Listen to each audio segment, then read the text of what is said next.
Di ba pag nag-usapan tayo, exchange gift, meron ka expectation na meron ka ring matatanggap. Ngayong panahon ng Pasko, pag sinabing mag-exchange gift, magbigay ka. Kung meron kang matanggap, salamat. Pero kung wala kang matatanggap, mas malaking salamat. Because when you do not receive a gift this Christmas, it means that you have associated yourself with the loneliness of the baby in the manger. Wala tayong ibinigay sa Kanya, subalit na natili siyang magmamahal. Even if there is no gift, keep on loving.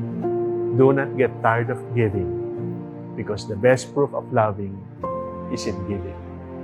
Give. Dare to give. Do not be afraid to lack. God will always provide.